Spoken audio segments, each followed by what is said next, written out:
అయితే దీనికి ప్రభుత్వ వ్యతిరేకమైతే కాదు, అందరం కూడా ఉపాధి కోల్పోయి ఉన్నాం, మాకు ఉపాధి సరైన ఉపాధి కల్పించండి అనే ముఖ్య ఉద్దేశంతో చాలా కుటుంబాలు ఇబ్బంది పడుతున్నాయి. కాబట్టి ఉపాధి కల్పించమని శ్రీ నారా చంద్రబాబు నాయుడు గారికి, అలాగే మన డిప్యూటీ సీఎం పవన్ కళ్యాణ్ గారికి, ఐటీ శాఖ మంత్రి మన నారా లోకేష్ గారికి, అలాగే మన రాష్ట్ర టీడీపీ అధ్యక్షులు గారు పల్లా శ్రీనివాసరావు గారికి నేను విన్నవించుకుంటూ ఈ సైకిల్ యాత్ర ప్రారంభిస్తున్నాను.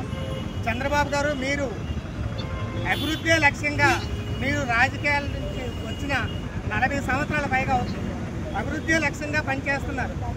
మీరు ప్రతి ఒక్కరికి కూడా ఉపాధి కల్పిస్తూ ఆ రోజు హైదరాబాద్ని నిర్మితం చేసి హైదరాబాద్లో కొన్ని లక్షల మంది ఉపాధి పొందే విధంగా మీరు ఉద్యోగాలు ఇప్పించారు.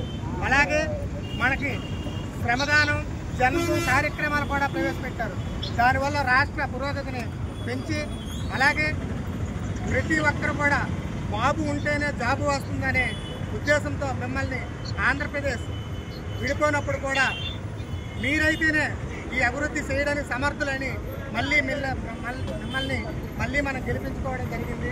ఈరోజు మీరు అమరావతిని పురోగతి సాధిస్తూనే అనేక మంది ఉద్యోగాలు ఉపాధి కల్పించడం కోసం అమరావతిని పరుగులు పెట్టేస్తున్నారు. దానికోసం ఈరోజు మీరు ఉచిత బస్సు పథకం, ఒకే ఒక్క పథకం వలన 6,60,000 కుటుంబాలు ఉపయోగపడతాయి. కాబట్టి ఈ పథకానికి బదులుగా మహిళలకు బదులుగా నగదు బదిలీ పథకాన్ని ప్రవేశపెట్టమని కోరుతూ, అది సాధ్యం కాని ఎడల మాకు ఏవైనా పని చేసుకునే విధంగా నెలకి కనీస ఆదాయం 28,000 వచ్చే విధంగా గవర్నమెంట్ అక్కడ కేంద్ర ప్రభుత్వం తెలిపింది కాబట్టి 28,000 మాకు వచ్చే విధంగా ఒక ఉపాధి కల్పిస్తారని ఒక విజ్ఞప్తి మేరకు మాత్రమే ఈ సైకిల్ యాత్ర కొనసాగిస్తున్నాను. జై ఇండియా, జై భారతదేశం, జై ఆటో కార్మికులకు ఐక్యత వర్ధిల్లాలి.